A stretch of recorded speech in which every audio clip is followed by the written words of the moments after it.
Alhamdulillahirabbil alamin wa bihi nasta'in ala umuri dunya waddin. Wassalatu wassalamu ala asyrafil anbiya'i wal mursalin wa ala alihi wa sahbihi ajma'in. Subhanaka la ilma lana illa ma 'allamtana innaka antal alimul hakim. Wa tub 'alaina innaka antat tawwabur rahim. Rabbi shrah li sadri wa yassir li amri wa hlul 'uqdatam min lisani yafqahu qawli wa saddid lisani wahdi qalbi. Bihaqi Sayyidina Muhammadin sallallahu alaihi wasallam. Amma ba'du, ma'asyiral akhwat rahimani wa rahimakumullah. Assalamualaikum warahmatullahi wabarakatuh. Alhamdulillah alamin. Berbahagia sekali kita pada hari ini dikumpulkan oleh Allah Subhanahu wa taala dalam nikmat rahmat, nikmat taufik hidayahnya di hari yang lumayan cerah, lumayan garing gini ya. Alhamdulillah kita diberikan kesehatan, kita diberikan tetap semangat untuk menghadiri majlis ta'lim kita ini. Insyaallah Allah Subhanahu wa taala akan senantiasa menurunkan rahmatnya, memberikan taufik hidayahnya, memberikan pertolongannya, memberikan penjagaannya, dan senantiasa melindungi kita dari berbagai macam kejahatan, baik dari kejahatan manusia, kejahatan jin, dan lain sebagainya. Alhamdulillah. Para hadirat sekalian yang dirahmati oleh Allah Subhanahu wa taala, pada hari ini kita memasuki bagian yang kedua daripada rukun Islam, yaitu as-shalah.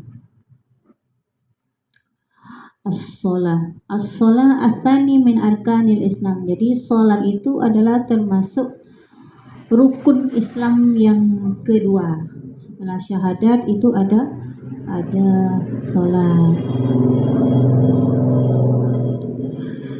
Iqamatus shalah artinya mendirikan sholat. Kalau sudah bacaannya tuh iqamah tuh artinya sholat itu memang dia harus didirikan, harus dilakukan, harus berdiri untuk melaksanakan sholat. Wa makna iqamatiha, maknanya, maksud daripada mendirikan sholat itu adalah mulazamatuha wal mudawamatu alaiha fi awqatihal mahdudah. Maksudnya adalah dia rutin terus-terusan, rutin dilakukan berulang-ulang di waktu-waktu yang tertentu yang sudah ditentukan. Sholat itu ada waktu, jangan tegak-tegak basing kecuali kalau ada apa alasan. Sholat wudhu, kalau kita ambil wudhu, sholat sunat wudhu, silakan atau juga istilahnya tuh ada sholat sunat mutlak, mau sholat belah ya pasti ada sebab. Orang itu kalau dia nak sholat itu kan pasti dia berwudhu sholat wudhu itu ada.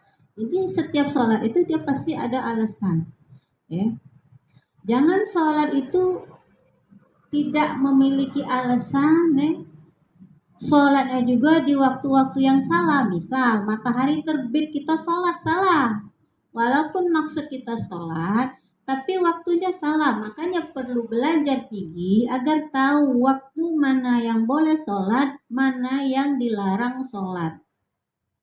Kenapa dilarang matahari terbit? Karena matahari terbit itu adalah waktunya istilahnya itu diumpamakan itu pagi-pagi itu kan. Nah pada saat itu adalah saat munculnya tanduk setan. Jadi orang yang sholat di saat matahari lagi naik artinya kita tuh diumpamakan sedang nyembah setan malah.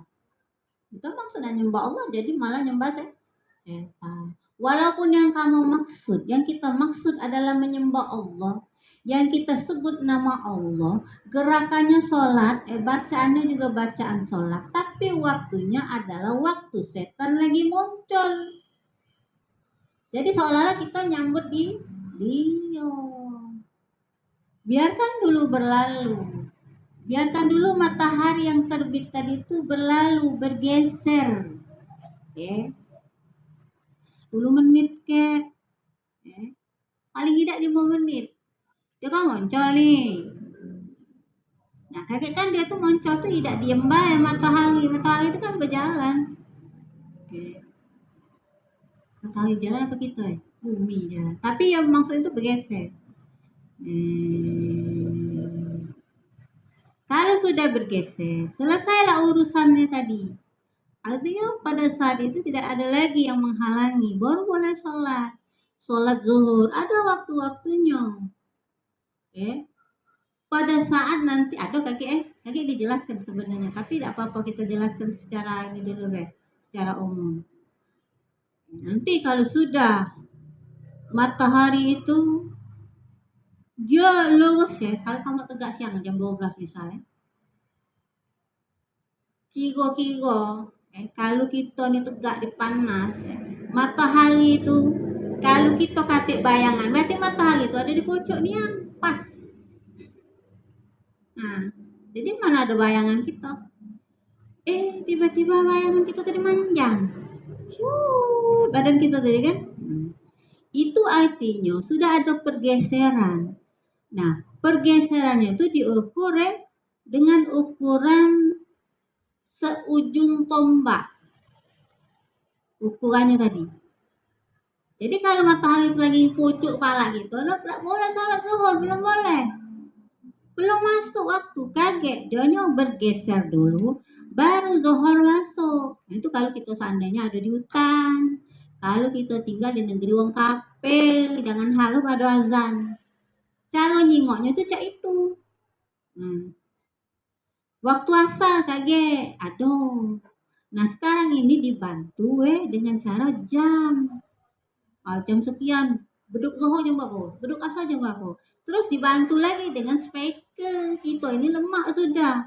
Dengar ada azan, oh sudah asal. Ada azan, oh maghrib, itu kan? Nah, ini kan pelajaran tentang waktu-waktu ini. Kalau seandainya kita berada di tempat di mana kita tidak mendengarkan suara azan, kita tidak melihat ya pokoknya kita sulit tidak ada yang memberitahu, dan tidak ada, kita bingung di zuhur apa asal.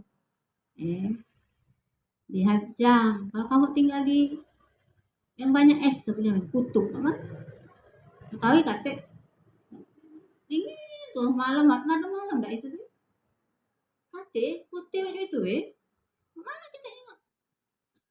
Jadi tuh bantuan jam dulu apa dia tinggal di situ. Alhamdulillah. Jadi terus ada waktunya, tidak boleh sembarangan, ada waktu yang telah ditentukan. Terus apa dia lagi dengan syarat-syaratnya. Sholat itu bukan tegak lah Orang yang tidak ngerti melihat ada orang Islam lagi sholat, dia tidak tahu. Nak sholat itu apa dia sangat mana tahu. Yang dia lihat apa dia? Tangannya ngangkat, tangannya bersedekah, badannya nunduk, dia sujud. Itu bedanya dia tengok. Tiba-tiba dia nih tadi nak sholat juga, dia lakukan hal yang sama. Katanya, apa dia baca tak tahu. Terus syaratnya tadi nak melakukan sholat tadi aku tak tahu. Mana batasan auratnya tak tahu. Ngadep kemana tak tahu. Kalau tidak tahu galau, sholatnya tidak sah. Jadi harus tahu tentang waktunya, harus tahu tentang syarat-syaratnya, dan juga dengan rukun-rukunnya yang telah dimantapkan, yang telah ditentukan. Ada syarat, ada rukun. Kalau rukun sama wajib tuh mirip. Kalau sudah rukun berarti wajib. Harus ada rukun, harus ada syarat, harus ada waktu.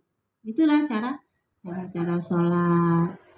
Wassalatu hiya a'zamu sya'airiddin. Sholat itu adalah syiar agama yang paling agung. Yang paling agung itu sholat. Yang harus diutamakan itu sholat. Kalau puasa nanti, zakat nanti. Kenapa dia harus dinantikan? Ya dia sendiri lagi urutannya lagi belum disebutkan. Kalau sudah disebutkan di duluan itu di awal, berarti itu yang paling dipentingkan, yang paling diutamakan. Puasa wajib bayar iya memang. Tapi nanti dulu. Untuk menemukan puasa, untuk bertemu dengan puasa, Untuk ketemu dengan zakat kan harus ada bulannya dulu kan. Sedangkan sholat itu sudah ngadang di depan. Ada zuhur, ada asar, ada maghrib, ada isya. Berarti sholat itu lebih dahulu. Kalau sholat kita beres, sholat kita bagus dengan sendirinya, nanti hukum puasa itu bisa kita lakukan dengan mudah. Jadi inti dari keseluruhan itu adalah sholat. Yang harus diperhatikan oleh umat Islam itu adalah sholat. Dia harus sibuk 24 jam seumur hidup dengan urusan sholat. Karena begitu sholatnya bagus, maka akan baguslah seluruh urusan dia dunia dan akhirat. Itu makanya orang yang tidak sholat itu adalah orang yang harus kita pertanyakan. Kenapa tidak mau sholat? Apa alasannya? Coba ya kalau ada orang yang sholat, pasti ada kawan nanya, Pak, Bapak kenapa sih tidak sholat? Itu lagi macul, malu banget. Takut ya, sekarang ini zaman dimana ketika kita menyuarakan kebenaran, itu tidak akan dapat dukungan. Ini zaman sekarang. Jadi istilahnya tuh nasihati orang itu semampunya saja, selebihnya kita doakan saja. Kenapa? Karena orang itu sendiri dirinya itu sendiri sudah diberikan akal, sudah diberikan oleh Allah hati akal. Sebenarnya sudah dibekali oleh Allah untuk keselamatan dirinya sendiri, sebenarnya sudah. Artinya apa? Setiap manusia itu dia bisa menyelamatkan dirinya sendiri. Tapi kalau dia sampai tidak berusaha menyelamatkan dirinya, maka bagaimana orang lain bisa menyelamatkannya? Tidak baca. Apalagi zaman sekarang. Merubah seseorang sesuai dengan keinginan kita itu mustahil. Tak kata orang itu mau diubah oleh orang lain. Karena dia punya kepribadian sendiri. Dia punya kesenangan sendiri. Mana galak dia jatuh. Coba kali itu. Tak melakukan sesuatu. Dilarang. Sudahlah saya pergi kau ni. Kita sudah agak. Sudah ngawak ini. Sudah ngawak ini. Nak laju lah tinggal. Sudah kau tak salah pergi di rumah. Mana lah puasa. Tak lemah kan? Ada sesuatu yang bikin kita senang tapi dilarang oleh orang. Itu tidak bisa. Jadi istilahnya tuh kita tidak bisa merubah orang. Tidak bisa mengatur hidup orang. Cuman kita bisa memberikan sesuatu yang kita anggap baik untuk kebaikan dia itu secukupnya, seperlunya, selebihnya kita berdoa. Itu benar segala. Jadi harus kita tanya, ngapa sih tidak mau sholat? Apa sih alasan orang-orang itu tidak mau sholat? Apa tidak sampai hukum sholat itu di telinga mereka? Tidak mungkin. Lain kalau dia tuh nyongkok di bulan, dewean, tinggal di bulan. Mana tahu kata ustad di bulan, kata ustazah, kata dia dewek. Tak apa-apa. Atau dia hidup di zaman misalnya, zaman dimana tadi tuh membuat dia tadi tuh susah untuk mendapatkan ilmu tentang ibadah dan lain sebagainya. Tidak ada yang mendukung. Tinggal di hutan, tak katik rumah kan, akhirnya belajar ke hutan, buat pondok-pondokan. Mana ada orang? Nanti hidup enggak nyala, diawasi monyet. Jadi hutan lah mana? Awang tegang-tegang lah mana? Belum. Yang ada di sekitarnya itu adalah makhluk yang tidak mendukung dia untuk ibadah. Nah kalau seperti itu keadaannya, yang seperti itu darurat dimaafkan Allah, tidak bakalan diazab oleh Allah. Dianya tidak tahu masalah. Tapi bukan pura-pura tidak tahu lain, tidak tahu sama pura-pura tidak tahu lain. Artinya dia sudah tahu tentang hukum sholat. Dan akhirnya dia yang tidak ingat, dia nak hidup damai, naiklah dia ke puncak gunung sana, di lembah bikin rumah. Itu istilah tuh yang dia yang menjauh. Dia tidak mau belajar, tanggung jawab diri sendiri, salah diri sendiri ya. Jadi harus diperhatikan. Jadi syiar agama yang paling agung adalah salat.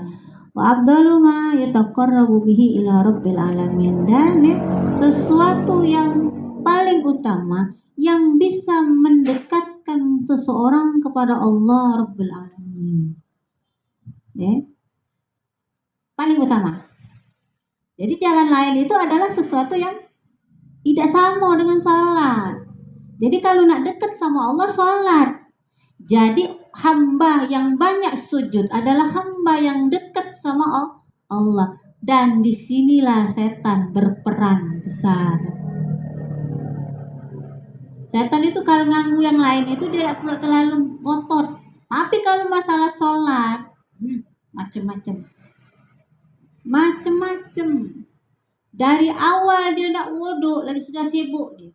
Macam-macam hal. Tak tahu ada pokok terasa berat sekali. Inilah. Coba kalau boleh main HP. Tak kati, yang mau kati. Alang kedamainya. Aku setan ni betul kalau. Betul dulu dari badan. Okay. Jadi yang membuat kita susah, yang membuat perjuangan kita hidup ini susah adalah gawe setan. Dan itu juga diketahui oleh Nabi Sulaiman alaihi salam. Jadi zaman Nabi Sulaiman itu, Nabi Sulaiman kan nabi yang bisa melihat makhluk halus ya. Baca tengok setan, baca tengok jin, jin ifrit, jin apa segala macam. Baca bicara dengan binatang, menguasai awan dan lain sebagainya.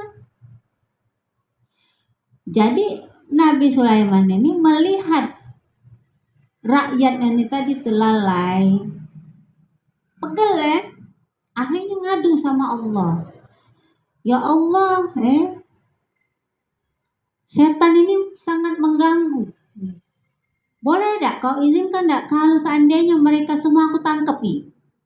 Jadi Nabi Sulaiman itu bisa melihat, bisa juga nangkep. Jangan, kata Allah.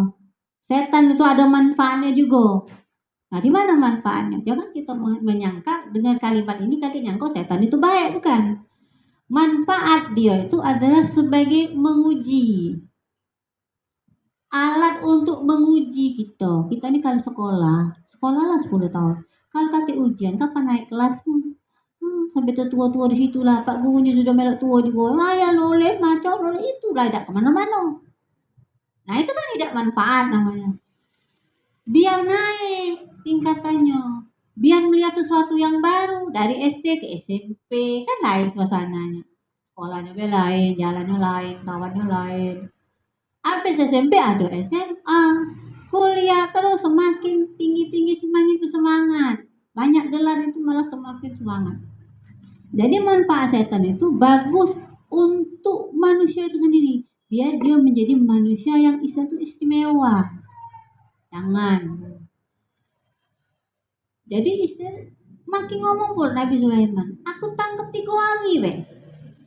Nak aku kurung di penjara 3 hari. Jangan, biarlah. 3 hari ya Allah, habis 3 hari kebetulan. Karena Nabi Sulaiman ngotot, ingin nangkap setan. Akhirnya diizinkan oleh Allah. Jadi 3 hari mesti dikeluarkan. Sudah, sikat. Tangkap itu. Katik setan lagi di dunia, habis. Kunci itu. Jadi setelah setan dikurung tadi, tiba-tiba pada satu hari, Nabi Sulaiman ini ngutus utusannya membawa dagangan ke pasar. Jadi ngawak dagangan ke pasar, anak buahnya tadi ketika sampai di pasar, dia katik jualan, tutup galau toko. Kemana uang tadi katik dagang? Masa dulu lupa bagaimana? Katik apa pun? Katik dan bangku kosong, katik uang, katik apa? Bingung lah kita. Apa pasarnya pindah aja. Akhirnya tadi bingung. Ngelapo sama Nabi Sulaiman. Wahai raja, tadi itu aku tadi sudah ke pasar ngawak dagangan. Dak katik wong siko, dak katik dagang. Jadi sudah Nabi Sulaiman tadi macam bingung juga cara juga bareng Nabi Sulaiman. Langsung ke pasar. Benar ni anda katik wong. Akhirnya dicari-cari ada mana? Kumpul di masjid galau. Ada yang sholat, ada yang ngaji, ada yang berdoa. Ya Allah Tuhanku, berikanlah aku surga. Minta macam-macam. Ibadahnya lemah. Setan tak katik nganggu. Tak ada was-was. Tidak boleh sampai wuduk bingung. Siapa tidak. sholat tadi tuh sholat baik tidak pakai mikir ini ada ini tuh yang tidak emak sampai sana ingat ya sama Allah. Jadi istilahnya tadi itu lemah. Kalau seandainya makanya kata Allah tadi kalau setan itu ditangkap manusia jadi ingin ibadah kehidupan dunia ini tidak bisa berjalan dengan semestinya. Waktunya untuk ke akhirat belum ada. Dia kan nak minta surga. Jadi nak balik loh maksudnya. Allah masih punya episode setelah Nabi Sulaiman kan ada nabi lain, ada kehidupan lain kan dihabis di situlah. Tidak bisa kan ngerusak bilang tuh tatanan kehidupan yang sudah diatur oleh Allah. Itu menyalahi fitrah ya. Menyalahi sunnatullah. Makanya biarlah ada manfaatnya setan. Akhirnya tadi bingung ini berdagang macam mana kata orang beli dagangan lo kak perdagangan hancur lo masih kating pajak hidup. Kehidupannya tidak berjalan. Kating dagang, kating beli, kating masak, kating makan, hayal ibadah. Akhirnya Nabi Sulaiman memaklumi larangan Allah tadi, lalu dilepaskannya seluruh setan-setan yang dikurung. Keesokan harinya apa yang terjadi? Pasar kembali meriah dan semua orang jadi istilahnya mulai dengan kehidupannya sehari-hari. Tidak ada ingat lagi dengan apa yang terjadi kemarin. Yang doanya dan kehidupan biasa seperti kehidupan kita sehari-hari. Ada saatnya kita tadi itu mencari sesuatu untuk kehidupan kita. Ada saatnya tadi kita kepengen ibadah, ada saatnya kita pengen tedok. Jadi istilahnya tadi itu sudah berwarna kembali kehidupannya. Jadi seperti itu. Makanya jadi karena ada setan tidak suka orang sholat karena bisa mendekatkan orang itu kepada Allah, maka setan mulai mengganggu dari ambil wudhu. Makanya kita perlu ilmu ilmu wudhu apa dia, tata caranya apa, syaratnya apa, rukunnya apa, sunnahnya apa, yang membatalkannya apa, banyak sekali. Nah ini harus diketahui galau. Nah masalahnya kalau kita ada kata yang tahu saat kita wudhu kira-kira macam mana lah itu. Lagi banyak pikiran. Aku di wudhuku benar dah begini kan tak tahu mengkali macam ini. Main mengkali. Sudah lama tuh berpikir. Benar dah mengkali dah benar. Jadi istilahnya tuh dia dipermainkan oleh setan tanpa bisa membela diri. Tak punya ilmu, mana dia nak bela diri. Oh iya mengkali dah benar bela. Sudah selesai. Oh ya aku tadi tu macam ada yang ngecek tadi tu wuduk lagi. Tidak kelar wuduk. Kapan melaksanakan solat zuhur tadi waktunya sudah habis. Masuk asal solat zuhur tadi belum terlaksana. Masuk asal wuduk zuhur tadi tidak kelar. Itu baru wudhu, sholat. Ada rukunnya, ada syaratnya, ada sunnahnya, ada yang membatalkannya. Kalau tidak tahu, tidak kelar juga gitu sholat. Tegak tadi benar dah aku nih. Ngadep kiblat tadi benar dah baju aku tadi tuh dah. Yang tidak punya ilmu, dia akan dibikin setan capek. Sholatnya sangat melelahkan dan dia juga tidak yakin sholatnya benar walaupun sholatnya benar. Sholatnya benar tapi dia tidak punya ilmunya jadi dia tidak bisa menilai sholatnya itu benar atau tidak dan dia nyangka sholatnya tidak benar. Akhirnya dia kodok lagi sholatnya sudah benar dikodoknya lagi terus dibenarnya lagi akhirnya dia capek. Yang apa dia hasilnya? Dia sangat capek akhirnya dia peduli lagi akhirnya dia tidak mau sholat itu adalah aktivitas yang melelahkan. Itu kayak ujungnya metu dia mulai. Lelah gara-gara kalau dia tidak mau belajar. Jadi rahasia hidup kita itu sebenarnya di ilmu. Tidak usah dicari kebahagiaan, tidak usah dicari. Tidak usah dicari segala sesuatu karena dengan ilmu semuanya itu akan datang sendiri. Betul. Ya kok nyari jodoh. Padahal dalam ilmunya Allah, jodoh itu sudah ada saat ruh itu ditiupkan di kandungan. Saat kita masih di kandungan ibu kita, waktu 4 bulan, Allah itu sudah menyiapkan jodoh. rizki, apa lagi? Umum, rizki, amal, nasib baik, nasib buruk. Itu 4 bulan itu akan ditiupkan oleh Allah ruh berserta dengan nasib tadi. Blok. Makanya kalau mengadakan acara untuk ibu hamil itu 4 bulan, bukan 7 bulan. Kita ngaji. Ini misal tadi anak kita hamil. Ada si budaknya itu sudah ada. Cuman ruhnya belum disempurnakan oleh Allah dengan nasib. Jadi belum ditulis. 4 bulan. Setelah kena 4 bulan baru akan dikirim. 4 bulan itu yang bakal Allah tulis itu dihadang dengan apa? Ya baca Yasin, baca sholawat, baca ini dengan itu, maka kita minta, tetap dengan minta nasib tadi dituliskan bagus, minta jodohnya, minta rezekinya, minta segala macam. Jadi pas Allah nurunkan disambut dengan doa bagus. Ya hilangkan itu yang 7 bulan. Yang harus diadakan itu 4 bulan. Bagus Pak. Ini 7 bulan. Nasibnya sudah Allah tuliskan galau. Berdoa. Apa dia lagi? Allah tidak menurunkan apa-apa lagi. Percuma. Acara 7 bulan itu acara yang percuma. Kalau mau acara 4 bulan. Harus tahu ilmu. Biar tidak sia-sia. Banyak yang dilakukan oleh orang-orang itu adalah sesuatu yang sia-sia sebenarnya. Ngabiskan energi, ngabiskan dana, ngabiskan waktu, tapi tidak menghasilkan apa-apa. Harus tahu ilmu ya.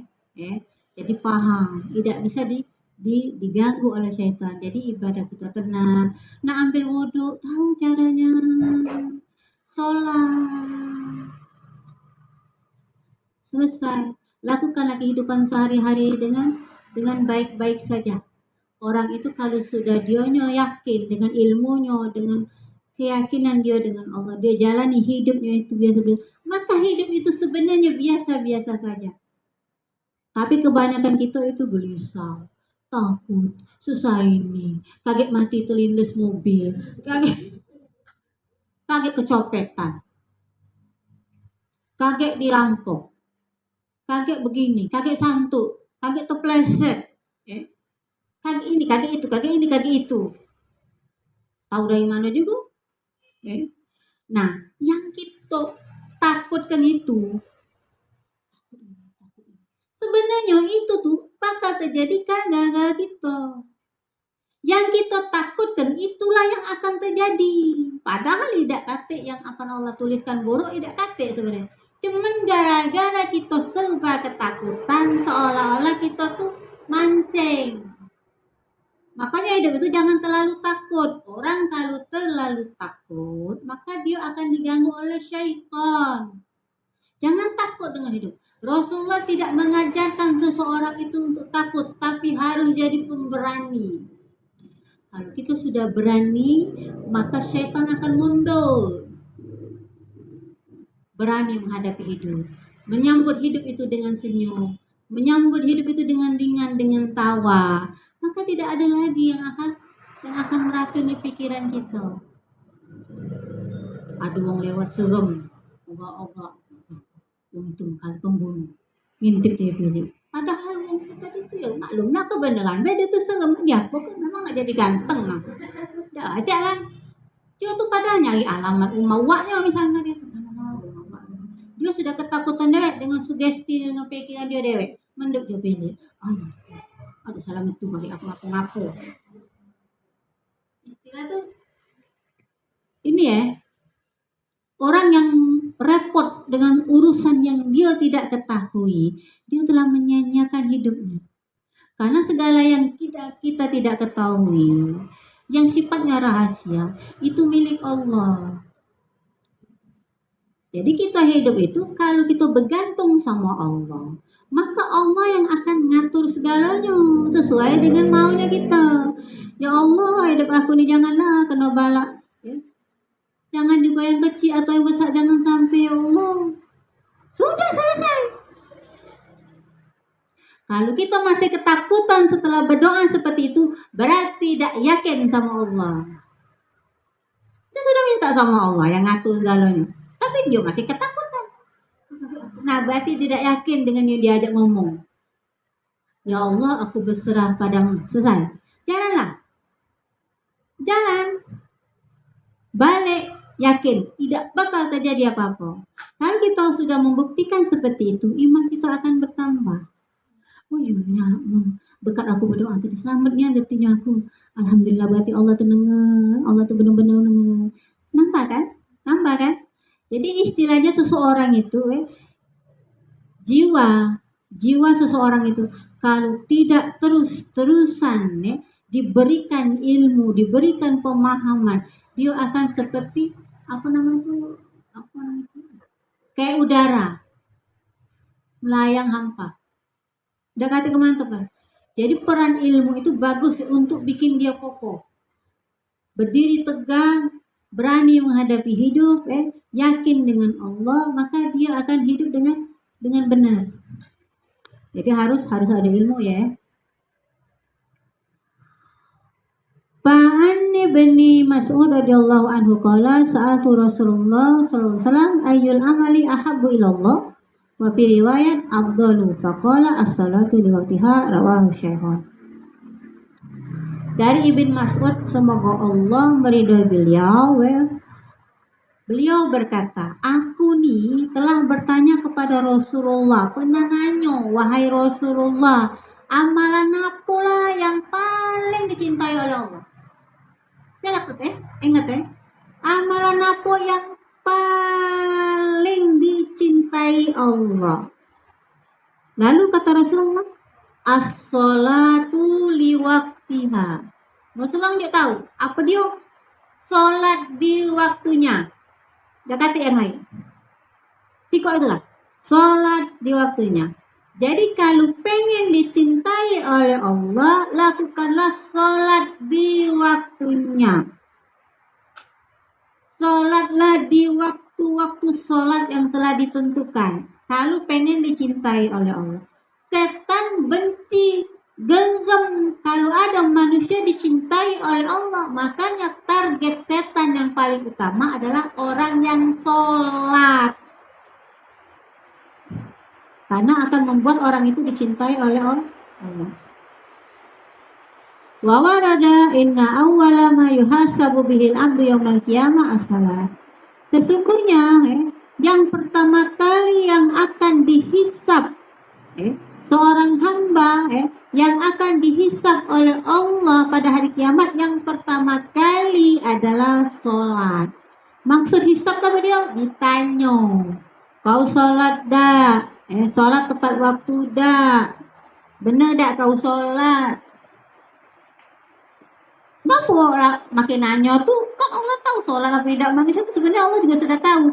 Tapi karena kemuliaan sholat itu sendiri yang membuat Allah menanyai, bertanya kepada seluruh makhluknya, seluruh hambanya tentang sholat. Karena dia khusus walaupun sudah tahu tapi ditanyakan lagi itu karena dia istimewa. Sholat itu istimewa. Jadi yang akan dihisab itu sholatnya benar tak? Dikatakan bahwasanya kalau sholat dia tadi benar, maka seluruh amalannya akan diterima oleh Allah. Kalau sholatnya benar. Kalau sholatnya rusak, maka seluruh amalannya tadi juga rusak. Dak kata guna nyumbang masjid 1 miliar, tapi sholatnya tidak diterima Allah. Puasa setiap hari, pagi siang puasa, malam sholat tahajud, tapi sholatnya masih ada yang salah, tidak Allah terima. Jadi yang lain itu ngentol sebenarnya. Kalau sholat itu benar, yang lain itu diterima Allah. Kalau dia terima, kalau bagus, kalau inti artinya maksudnya inti. Kalau sholat itu bagus, sudah sugo itu nah. Kalau sholat rusak, ngako, itu bahasa ininya Jadi jangan kita tuh mengutamakan yang lain. Aku banyak sedekah, aku banyak ini puasa, aku banyak ngaji. Ngajak dulu yang itu. Sholat dulu. Yang lain tuh tambahan be. Kalau sholat kita benar, wudhu benar, tata cara sholatnya benar, segalanya benar. Yang lain melok kan, terima Allah. Ngaji ada berapa banyak, ngaji tak pernah tamat. Tahun-tahunnya namat kena sudah, tak apa-apa, terima. Puasa, aku tak terpuasa sunat, tak kuat lah. Puasa amat, tak apa-apa, terima. Jadi diterima kan, nurut baik. Jadi harus kita perhatikan itu sholat. Lalu kemudian, as-shalawatul mafruḍah. Sholat fardu, sholat fardu. Sholat itu ada yang fardu, ada yang sunnah.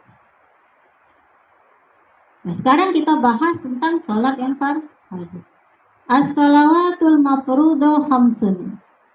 Sholat fardu itu ada 5. Yaitu sab'a asyrat rakaat fil yaumi wal laila. Ada 17 rakaat sehari semalam. Subuh 2, zuhur 4, asar 4, maghrib 3, isya 4. Ada 17 rakaat. La yasqutu farduha anil mukallaf. Dan tidak jatuh kewajibannya itu terhadap orang yang mukallaf. Artinya apa? Ya wajib. Kalau orang sudah mukallaf, maka hukum sholat itu jatuh padanya. Artinya dia kalau tidak sholat dosa. Kalau belum mukallaf, masih kecil, belum ada akal, baru 5 tahun, balai belum, akal belum sempurna, itu bukan mukallaf. Jadi belum jatuh wajib.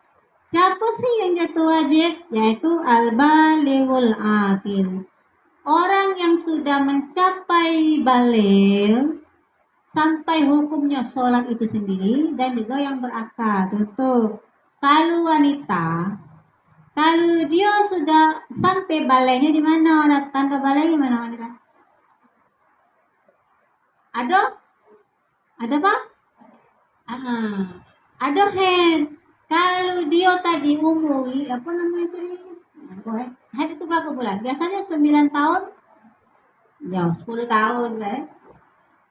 Kalau dia 12 tahun, belum head, balik belum? Belum, karena dia belum.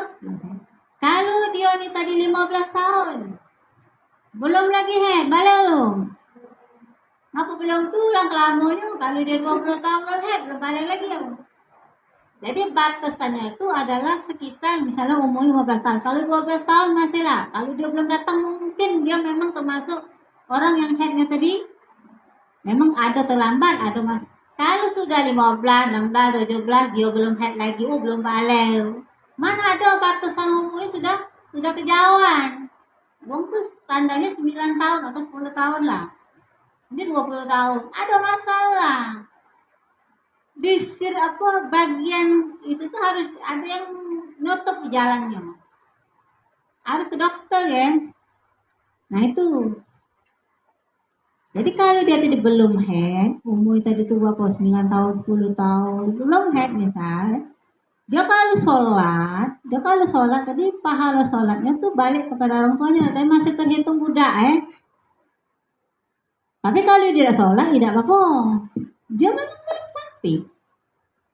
Kalau laki-laki biasanya laki-laki nggak mimpi. Kalau perempuan tidak mimpi jangan salah paham. Kalau laki-laki ngalap mimpi basah, biasanya biar terus suaranya berubah. Suara yang kecil tadi lucu, tiba-tiba itu kan. Terus suaranya tadi, alah kedak lemak suara orang anak balik, pening. Iya, gonggok-gonggok itu kan. Nah, misalnya kalau dia tadi itu sudah ada tanda suara, tidak ada mimpi misal, suara tapi sudah suara balik itu atau suara yang tadi tiba-tiba ada kata suara yang tadi misal, tapi dia mimpi, jadi tanda itu dengan mimpi atau perubahan suara. Kalau perempuan tadi itu dia head tanda dia itu dengan head. Jadi kalau sudah seperti itu wajib dia melaksanakan sholat, balik dan berakal. illa bil mauti au zawalil akli. Kecuali kalau dia mati, tidak ada wajib lagi sholat. Orang mati kan tidak tidak pacak sholat lagi. Atau hilang akal alias gila. Orang gila tidak wajib sholat. Ngapa juga kalau dia tegak ngekek-ngekek dah. Ya dia kan tidak ngerti. Dia dengan dunianya sendiri ya. Akal hilang, jalan pikirannya itu hilang, jadi dia tuh jasadnya bedo. Makan, minum, tidur, tapi tidak ada pacak nyambung dengan selain itu. Tidak pacak dengan tujuan hidup, tidak tahu lagi. Hilang akalnya, tidak wajib bagi dia sholat. Dalam sebuah hadis dikatakan perbedaan antara seseorang yang beriman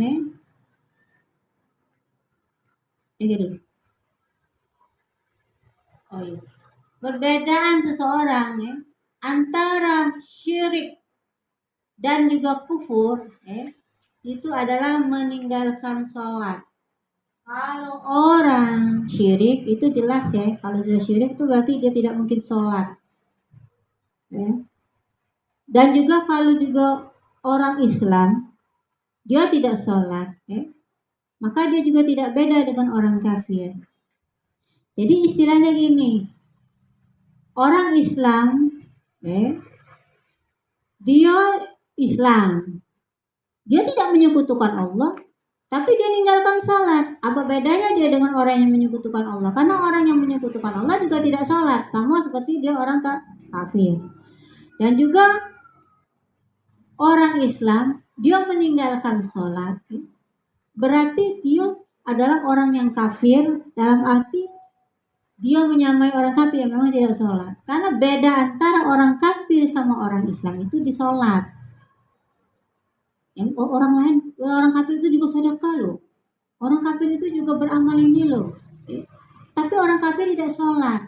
Kita baca lah, sedekah orang kafir sedekah, kita sedekah. Orang kafir ini nolong orang, kita nolong orang. Orang kafir ini hatinya baik, kita juga seperti itu. Tapi kalau kita sudah tidak sholat, berarti kita sama kan? Tidak kata beda lagi. Karena kita sholat, maka jadi ada pembeda.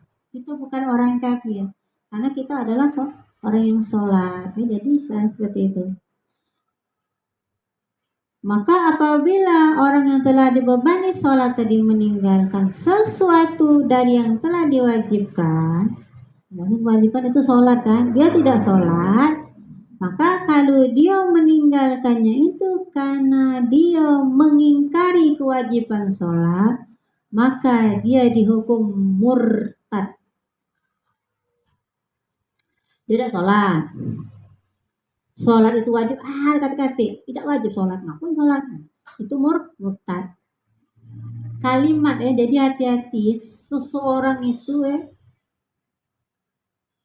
ucapannya itu bisa merubah sesuatu, makanya mengeluarkan kalimat itu hati-hati macam mana ceritanya ini benar apa tidak. Jangan asal ngomong, kalau tidak ngerti jangan ngomong. Apalagi menggunakan kalimat-kalimat itu kalau disandarkan pada Allah, jangan basing-basing. Allah tuh boleh nak masuk uang ke surga, boleh Allah tuh nak nolong orang. Salah itu kalimat.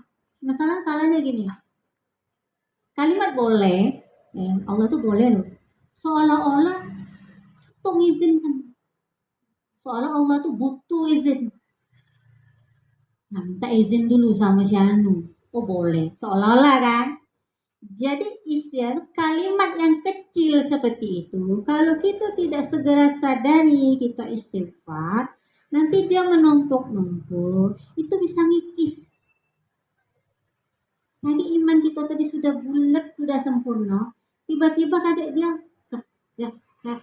karena kalimat yang kurang aja yang kita tidak sadari, kompel kaget ada sesuatu tuh hati kita kaget pengaruh karena kalimat yang salah. Jadi kalau tidak ngerti, jangan menggunakan kalimat yang kita tidak paham.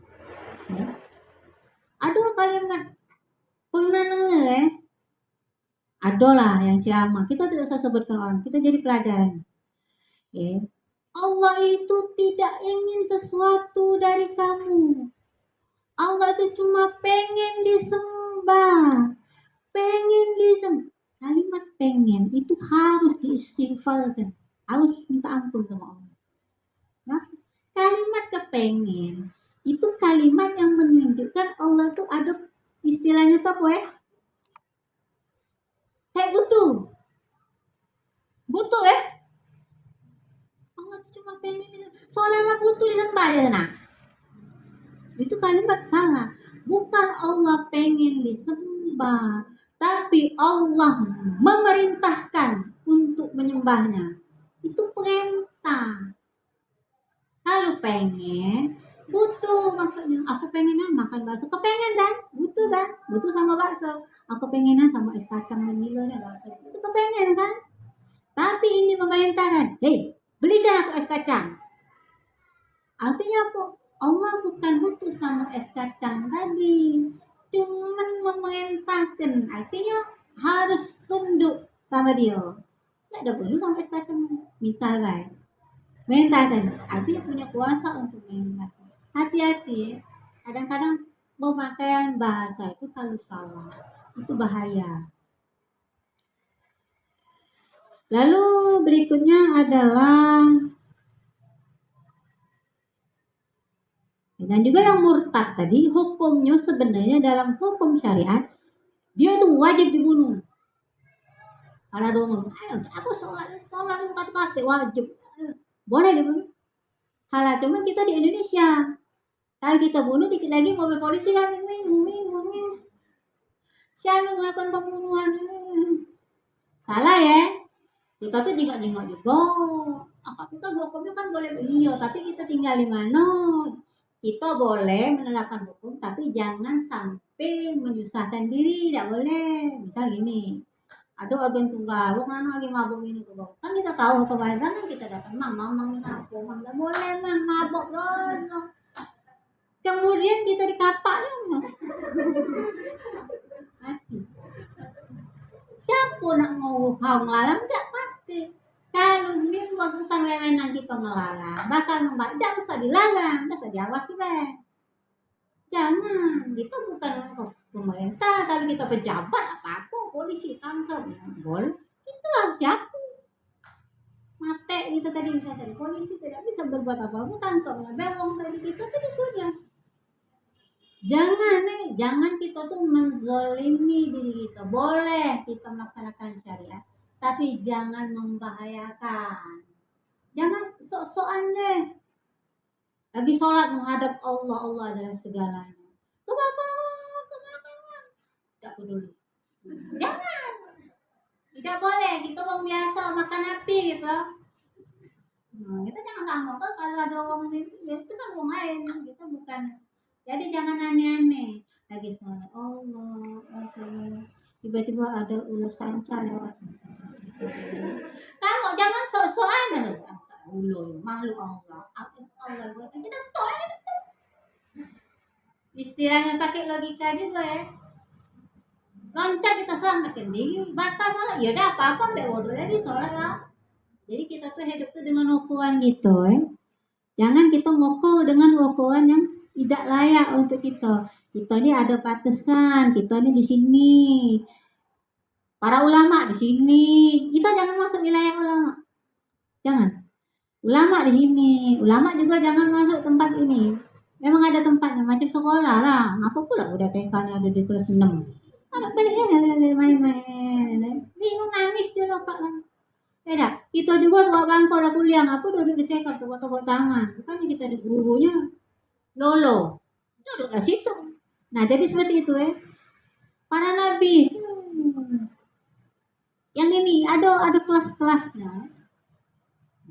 Jadi kita tidak usah kita iri atau tidak usah bagian itu. Kita lakukanlah sesuatu semampu kita. Bacalah Allah yang itu apa kita layak untuk naik kelas atau tidak naik kelas. Tidak naik kelas juga apa-apa asal selamat jadilah alhamdulillah. Lalu selanjutnya fala yusalli alaih. Maka untuk orang seperti itu jangan disolatkan kalau dia mati. Wong yang tidak pernah sholat, yang kata ke sholat tidak wajib kalau dia mati, itu saya sholat tuh. Ya. Wala yudfanu fi maqbaratil muslimin, tidak boleh dikuburkan di kuburan orang-orang muslim. Au an kasalin ustutiba, atau untuk orang yang males ini bukan orang ingkar, males asal sholat males asal ibadah antuk oleh misalnya, maka dia disunnahkan untuk taubat, sunnah istighfar, sunnah sholat taubat. Jadi malas-malas itu memang diganggu setan. Lawan, tegakkan, mandi gitu. Kalau masih lesu kan tuh tegakkan. Jangan kita malas, kita terus seperti itu.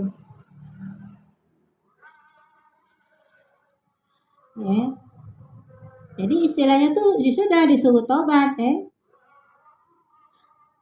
atau kecuali kalau tadi itu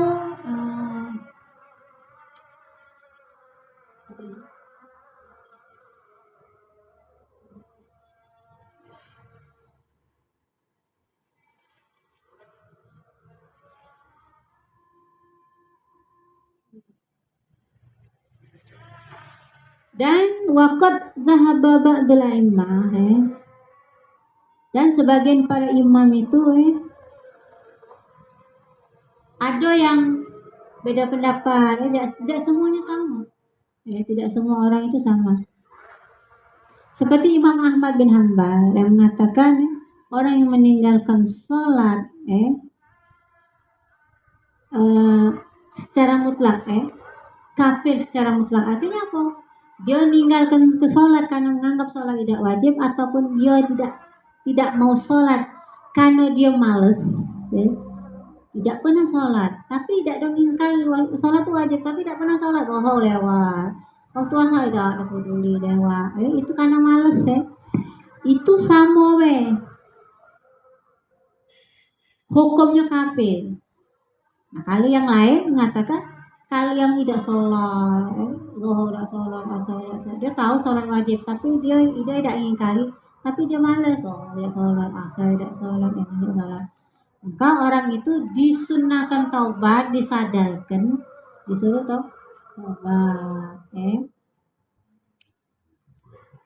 Kalau di negara dia boleh dibunuh, tapi dengan undang-undang yang ada di negaranya. Makanya kita main bunuh kalau di Saudi itu sana dihukum langsung. Lain negerinya, pemimpinnya lain. Di sini pemimpinnya kan agak igi kan, tidak jelas juga kita nih. Bingung. Macam tidak tahu lagi negeri macam jalan dewek. Iya bingung. Sekarang banyak loh warna-warni kan. Banyak warna. Pakai sepatu kita nih semuanya jadi pengantin lagi, tidak pernah pakai sepatu tinggi ini. Tidak baca, dia lincah kan, dia kakinya bulu kan, bagaimana? Lincah bukan main, tapi kakinya bulu kan. Banyak loh kau pelangi itu, aduh ya Allah Tuhan, kadang-kadang kita nih melek, ada dia lewat. Artinya bukan sesuatu yang sulit untuk ditemui, banyak sudah megah. Itu virus virus jadi kalau ada dia tuh lain aja ya, pasti ketularan sama dia.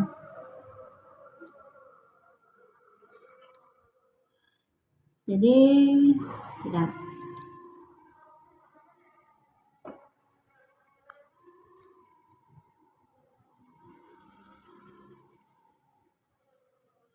Ya, tidak. Lama juga kan? Wallahu a'lam bishawab. Memang kita sudah waktunya kan, kepala asal kita selesai. Kenapa kamu baru datang? Nggak ngerti deh. Kita buka sesi tanya jawab untuk sisa waktunya karena tadi sudah mulai, sudah lumayan lah 1 jaman.